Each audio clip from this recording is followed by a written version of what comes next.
이 문자주의만 넘어설 수 있으면 저는 한국교회가 정말 제대로 건강하게 자라나갈 수 있다고 생각하는데, 한국교회가 완전히 발목 잡히고 넘어지는 가장 큰 이유 중에 하나가 이 문자주의가 아닐까 싶어요. 뭐 꼭 이단이 문자주의라는 말이 아니라 대부분의 평신도 분들이 조금 기초 소양, 기초 교양 정도의 어떤 성경에 대한 교육만 받으면 되는데 그게 안 돼서 그런 문제가 좀 있거든요.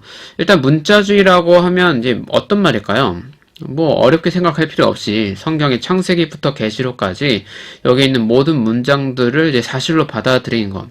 그 이야기가 장르가 어떤 거고 어떤 말하기 방식이고 어떻게 성경책이 되었고 어떻게 전해져 왔고 우리가 어떻게 해석해야 할지에 대한 질문이 없이 그저 이 모든 문장들은 하나님께서 주신 것이고 어떤 신적인 영감으로 신비한 방법으로 전달되었기 때문에 이 한 문장, 한 단어 하나에 이제 특별한 의미들이 있어서 절대 수정하면 안 되고 절대 오류가 없다. 뭐 이런 이야기들이 문자주의라고 할 수 있겠습니다. 그럼 도대체 이 문자주의라는 것이 언제부터 시작됐을까? 이거예요. 이제 문자주의로 교육을 받은 사람은 성경의 어떤 부분에 있어서 이거는 운문입니다. 그러니까 시이니까 시라는 형식에 맞게 읽어야 합니다. 어떤 부분은 이건 유대인들의 독특한 말하기 방식이 있는 것이라서 이걸 사실로 있는 것이 아니라 유대인들의 유대교적인 배경 지식을 가지고 우리가 응용해서 해석해야 합니다. 이런 말을 하면 대뜸 믿음이 없습니다. 이렇게 얘기를 해요. 성경은 하나님 말씀이고 하나님 말씀 사실이고 사실이니까 받아들여야지 이렇게 하는데, 자, 우리가 어떤 사실을 받아들이는 것은 믿음이라고 하진 않잖아요. 지구는 자전하고 있다. 공전도 하고 있다. 이거는 팩트야. 사실이니까 이걸 나는 받아들일 거야. 이거를 신앙이라고 하고 이걸 믿음이라고 하진 않죠. 그냥 사실인 거예요. 자, 문자주의자들은 그래서 신앙의 개념이 없어요. 믿음이라는 것을 이제 갖지 않죠. 그냥 문자는 사실이니까 우기만 있어요. 성경의 문자는 그냥 모두 사실의 언어니까 이거는 믿고 안 믿고가 아니라 사실로 그냥 받아들여. 그래야 기독교인이야. 이런 막무가내 의 말을 하는 거죠. 자, 이런 이야기는요. 고대 중세 교회에서는 이런 식의 문자주의가 없었어요. 이런 문자주의는 생각보다 역사가 오래되지 않은 게 1900년대 초반 네, 이야기입니다. 문자주의라고 해서 저는 문자주의입니다. 누가 이렇게 운동을 한 건 아니지만 그런 문자주의 운동의 효시라고 할 수 있는 것을 대부분 사람들은 이제 미국의 어떤 근본주의 운동이라고 그래요. 근본주의라는 말을 들어보셨는지 모르겠어요. 펀더멘탈리즘이라고 해서 이제 미국 1900년대, 이제 1800년대, 1900년대에 이제 미국에서 과학과 이제 종교, 기독교 신앙과 과학의 충돌로 인한 여러 가지 갈등들이 많았습니다. 이제 미국이 사실은 저는 신학은 이제 독일 쪽 신학을 더 좋아하는데 미국은 이제 조금 늦은 편이라고 저는 좀 봐요. 이제 뭐 다른 문제지만 어쨌든 뭐 이제 진화론 문제라든지 여러 가지 이제 현대 과학, 뭐 빅뱅 이론이라든지 이제 1900년대 들어서 있는 사람들의 교양인으로서의 소양이 있는데 이게 성경을 해석할 때 어떻게 해석해야 될까? 이제 좀 교양 과학과 철학과 이런 것을 가져오면서 성경의 해석을 가져오면서 성경을 보자는 입장이 있는데 미국에서 이제 일부 사람들이 거기에 반동적으로 그런 과학운동과 반동적으로 더 극단적으로 보수적으로 가다 보니까 이제 근본주의라는 운동을 일으켰고, 근본주의의 이제 펀더멘탈리즘이라는 게 이제 조항이 있어요. 근본주의가 정확히는 이제 1910년대 만들어진 건데, 이제 근본 항목들이라는 어떤 소책자를 그분들이 내면서 근본주의라는 이제 이름이 만들어졌고, 근데 문자주의가 이제 그래서 그것의 효시라고 할 수 있죠. 이 소책자, 근본 항목들이나 소책자에는 기독교 신앙에 있어서 근본적인 건 이런 겁니다. 펀더멘탈은 이런 겁니다. 라고 얘기를 하는데, 첫 번째, 성경 원본의 무어성. 그러니까 성경에 있는 텍스트들은 원래 이제 오류가 없다. 뭐 이런 입장이죠. 그리고 예수 그리스도의 신성과 동전녀 탄생. 뭐 이것도 이거 사실 교회의 전통적인 해설이니까. 대리적 속죄. 속죄를 믿는 게 기독교 신앙 맞습니다. 그런데 제가 앞서 다른 영상에서 말했지만 형벌대속교리는 안 되거든요. 이제 속죄론도 굉장히 복잡하고 다양해요. 이걸 일부러 어렵게 설명하라는 건 아니고요. 어쨌든 근본주의자들이 말한 속죄가 무엇인지는 저도 정확한 텍스트는 찾진 않았습니다. 그리스도의 육체적 부활. 저는 이 그리스도의 육체적 부활이 사실 기독교 정통신앙의 핵심 키워드라고 해요. 제가 이제 두 가지 문자주의를 말할 텐데요. 이제 이 그리스도의 육체적 부활을 부정하는 것도 문자주의라고 봅니다. 이제 그건 이제 영상 후반부에 다시 설명을 드릴게요. 예수 그리스도의 기적 수행 능력, 당연하죠. 예수님은 하나님의 아들이니까 기적을 행할 수 있습니다. 근데 문제는 뭐냐면 이 복음서만 봐도 예수님의 뭐 오병이어 사건, 어떤 순서로 하고 예수님의 어떤 말을 했고 이런 게 다 틀려요. 뭐 성전을 청소하고 사람들과 갈등을 일으킨 것도 틀리고, 대표적인 예를 들자면 부활 기사를 한번 예를 들어볼까요? 예수님의 부활을 믿는 게 2000년 기독교 신앙의 핵심이고 코어예요. 가장 중요하게 우리가 붙잡아야 할 거거든요. 그런데 뭐가 있냐면요. 성경의 이 복음서에서 나오는 예수님의 부활에 대한 기록은 엄청나게 틀려요. 이게 생각보다 엄청나게 틀려요. 그러니까 이걸 신학적으로 차근차근 이 마가복음, 마태복음, 누가복음, 요한복음을 다 놓고 비교해보진 않잖아요. 평신도 분들이. 그러니까 그래, 예수님 부활하고 누가 무덤에 왔고 누가 어떤 말 하고 이렇게 되게 비슷하겠지 하는데 이 짧은 내용임에도 불구하고 이거 네 개를 병렬적으로 놓고 읽진 않거든요. 그런데 이 복음서의 부활 기사들을 병렬적으로 놓고 보면요. 아마 깜짝 놀라실 거예요. 엄청나게 틀려요. 처음 찾아온 사람도 틀리고 말도 틀리고 거기는 천사가 있었니 없었니 있다면 몇 명 있었니부터 해서 그 모든 경과가 어찌나 이 네 개의 복음서가 틀린지 그러다 보니까 이제 이게 중요한 건 뭐냐면 성경의 어떤 특징, 이 2000년 전에 신약은 2000년 전이고 구약은 3000년 전, 3500년 전의 텍스트들인데 이 글들의 특징과 성격이 어떤 것인지에 대한 감각이 있어야 된다는 거죠. 부활은 기독교 신앙의 중심이 맞는데 문제는 부활을 했을 때 그 과정, 누가 먼저 받고 그 다음에 누구에게 전했고 어떤 과정이 있었는지는 복음서마다 다 틀리다는 거예요. 그래서 거기에 대한 사실관계는 우리가 성경의 어떠한 책만 딱 보고 이게 팩트입니다라고 하는 규정하는 순간 마가복음은 맞다고 하는 순간 마태, 누가, 요한복음은 틀렸다가 돼버려요.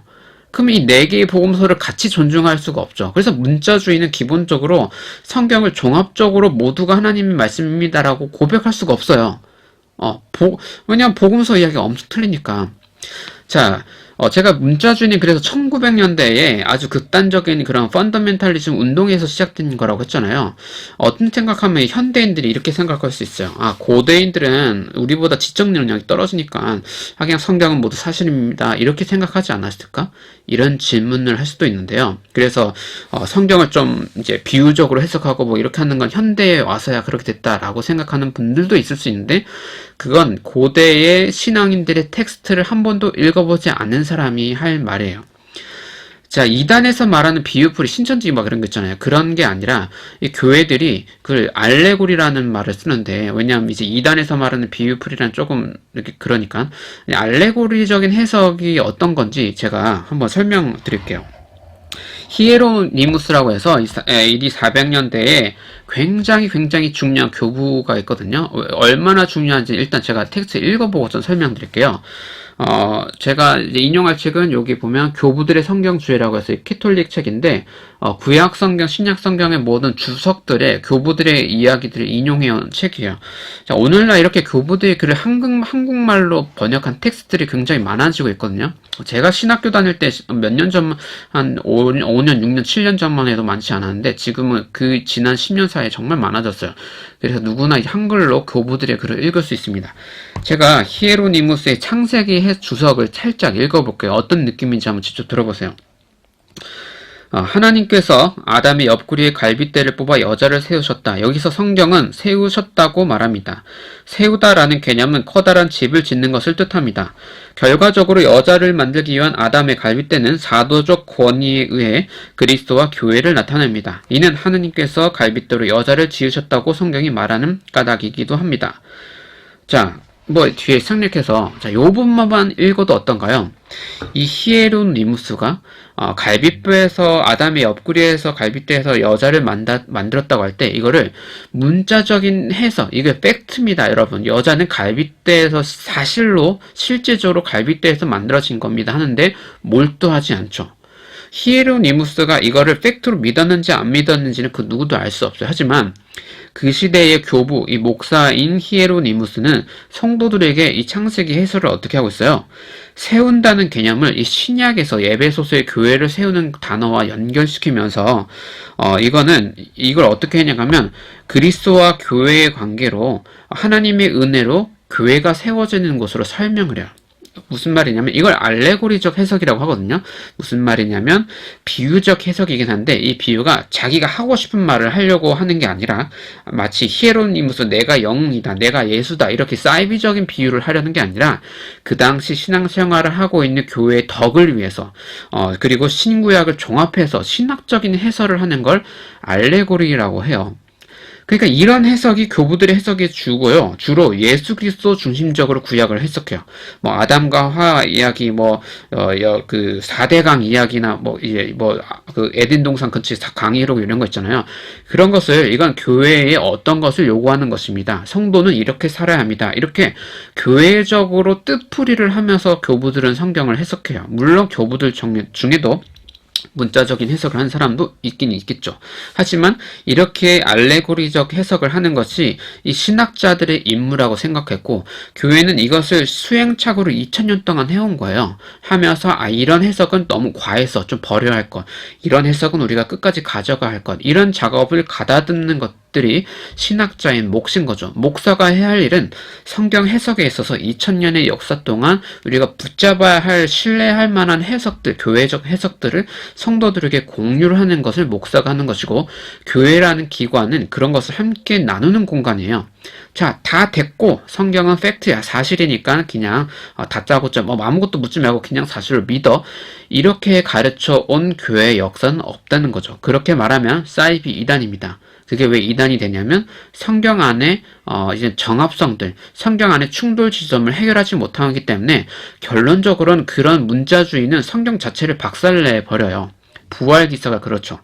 그래서 문자주의, 히에로니무스 얘기를 조금 할게요. 제가 지금 원고 없이 그냥 두서 없이 말을 하고 있는데, 히에로니무스가 왜 중요한 사람은 이 히에로니무스 교부야말로 성경, 지금 우리가 읽고 있는 개신교가 읽고 있는 성경 66권을 정한 사람이에요.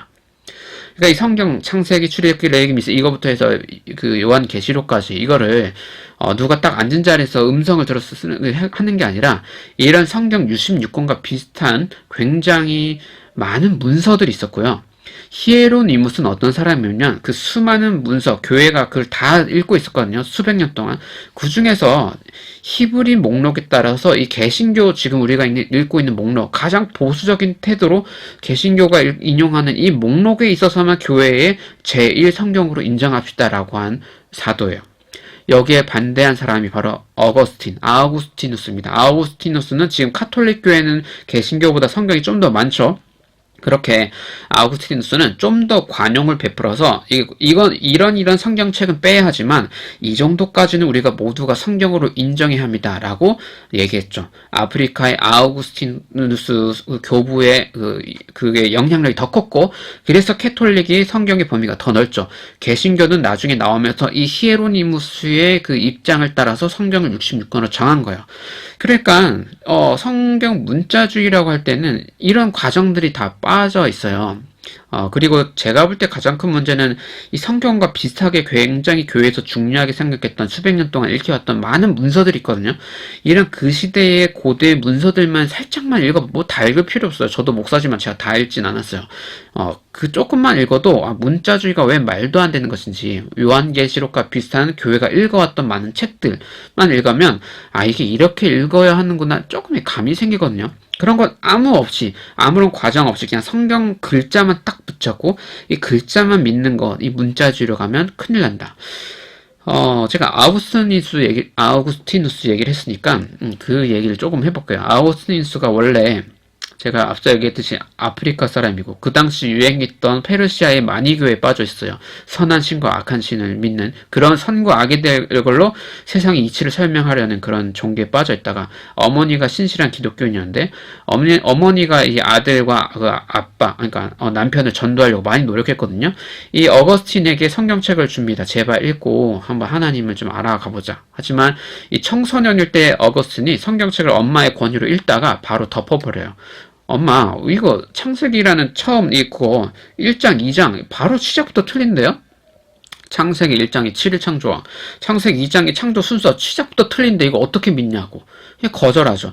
그리고 나중에 한 30대가 돼서야 어떤 체험과 어떤 이제 교수 자격이 돼서 학문적 능력을 갖춘다면 영적인 체험으로 기독교인이 되고 그 후에 이제 교부가 되면서 기독교를 이끄는 그 AD 4세기, 5세기에 굉장히 중요한 교부가 되었거든요.